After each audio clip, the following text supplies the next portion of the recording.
Hello बच्चों, स्वागत है आपको अपने YouTube चैनल पे। आज हम देखेंगे सर क्लास 10th विज्ञान के लिए कुछ महत्वपूर्ण प्रश्न सर, जिनकी संभावना बनती है कि वह आने वाली परीक्षा में पूछा जा सके। तो देखते हैं सर पहला सवाल क्या है। पहला सवाल है सर, किस दर्पण में काल्पनिक प्रतिबिंब बनता है? और काल्पनिक को ही बोला जाता है सर आभासी।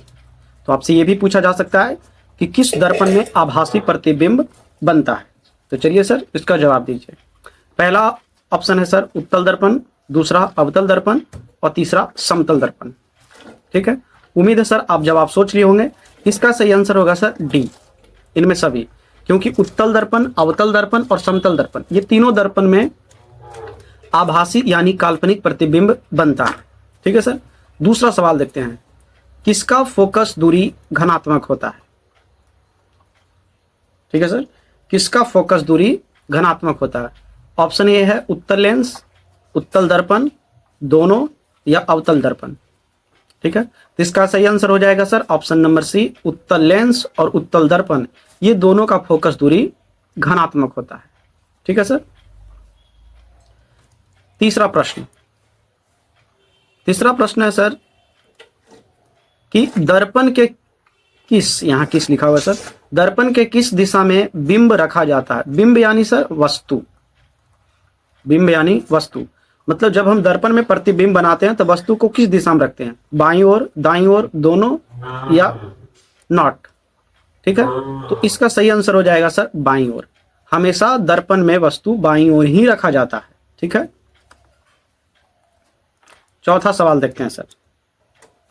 चौथा सवाल है, दर्पण में सभी दूरियां कहां से मापी जाती है? ठीक है, तो ऑप्शन ए है प्रकाशीय केंद्र, बी है वक्रता केंद्र, सी ध्रुव और डी है सर फोकस बिंदु।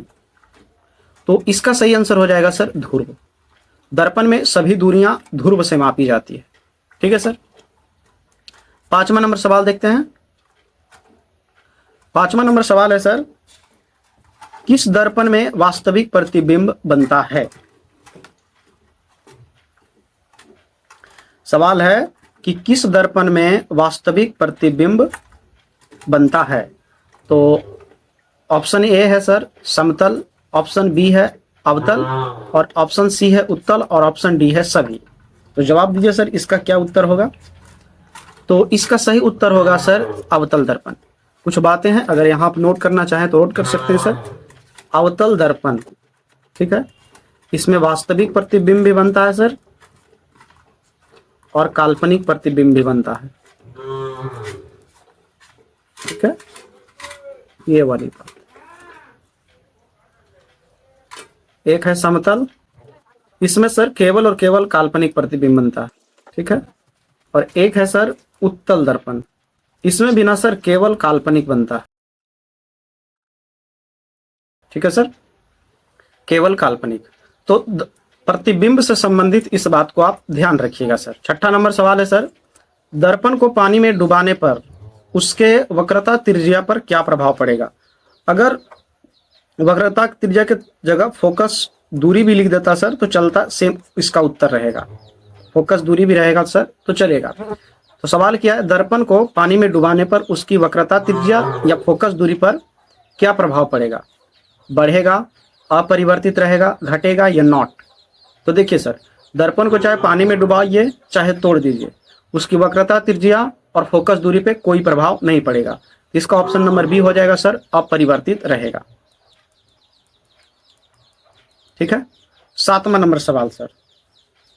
सातवां नंबर सवाल है, अवतल दर्पण के आधे भाग को रंग देने पर प्रतिबिंब पर क्या प्रभाव पड़ेगा? कह रहा है कि अगर अवतल दर्पण के आधा भाग को हम रंग दे कुछ ऐसा, ठीक है, ये दर्पण रहा और इस भाग को अगर रंग दे आधा, काला रंग से रंग देते हैं,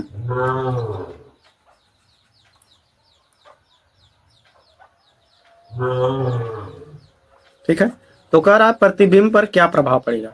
तो देखिए सर, ऑप्शन है आधा होगा, दुगना होगा, कम तीक्ष्ण होगा या कोई परिवर्तन नहीं होगा। इसका सही आंसर हो जाएगा ऑप्शन नंबर सी, कम तीक्ष्ण होगा। ठीक है सर, अब आठवां नंबर सवाल देखते हैं।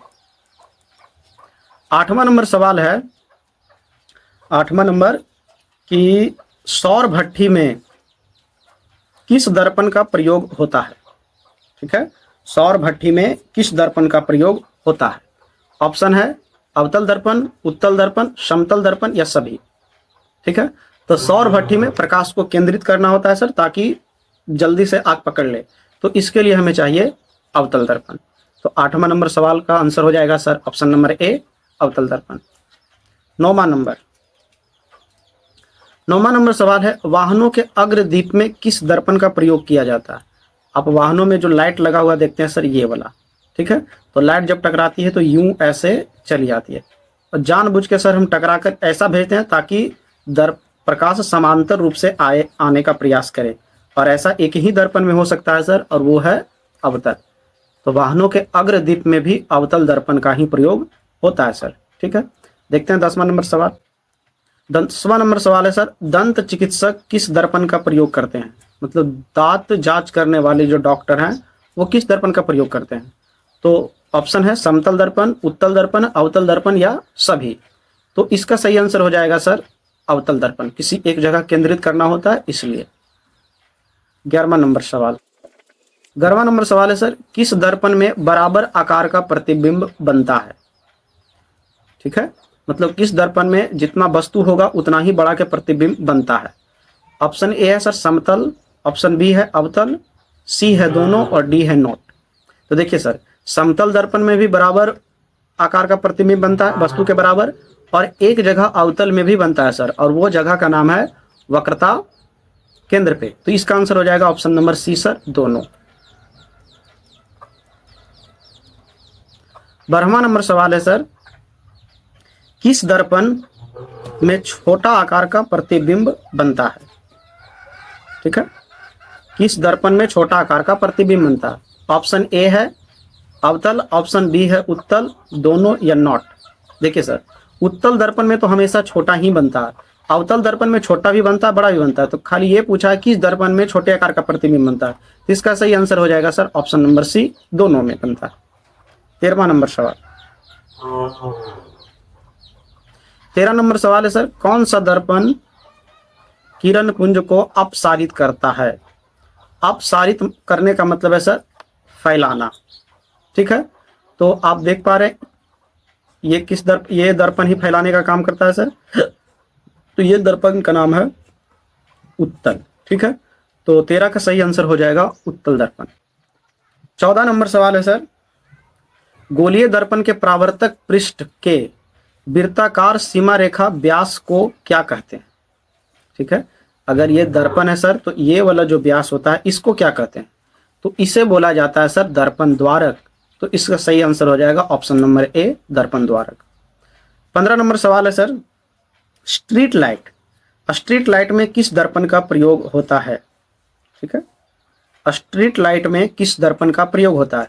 तो स्ट्रीट लाइट आप देखें सर, ये लगा हुआ, तो आप देखते हैं दर्पण, ये प्रकाश ऐसे फैल रहा होता है, और इस तरह के फैलाने का काम किस दर्पण में होता है? उत्तल दर्पण में। इसका सही आंसर हो जाएगा सर ऑप्शन नंबर बी, उत्तल दर्पण। 16 नंबर सवाल, ENT विशेषज्ञ किस दर्पण का प्रयोग करते हैं? हो सकता है सवाल आप पहली बार सुन रहे हो सर, कोई बात नहीं। ई माने सर आई, एन मतलब नोज नाक, और टी मतलब सर टीथ, मतलब आंख नाक दांत वाले डॉक्टर किस दर्पण का प्रयोग करते हैं? तो इस तरह का प्रश्न हम पहले भी देख चुके हैं सर। इसका सही आंसर हो जाएगा अवतल दर्पण। ठीक है सर, उम्मीद है सर इस 16 प्रश्नों में आप बहुत सारे प्रश्नों का उत्तर जानते होंगे, और अगर नहीं जानते हैं सर तो लिख कर चीजों को याद करने का प्रयास कीजिए। ठीक है, आगे और भी वीडियो लेक्चर इसी तरह से आते रहेगा सर, मेन प्रश्न। ठीक है, ऐसा नहीं सर टिचपुंजिया सवाल आपसे हम पूछने लग जाएं कि परावर्तन के कितने नियम होते हैं, लेंस कितने होते हैं, प्रकाश की चाल कितनी होती है, वो सब सवाल नहीं आएगा सर। ठीक है, सवाल आएगा तो एकदम बेहतरीन किस्म का बनाया हुआ ही, जैसा कि आज आपने देखा सर।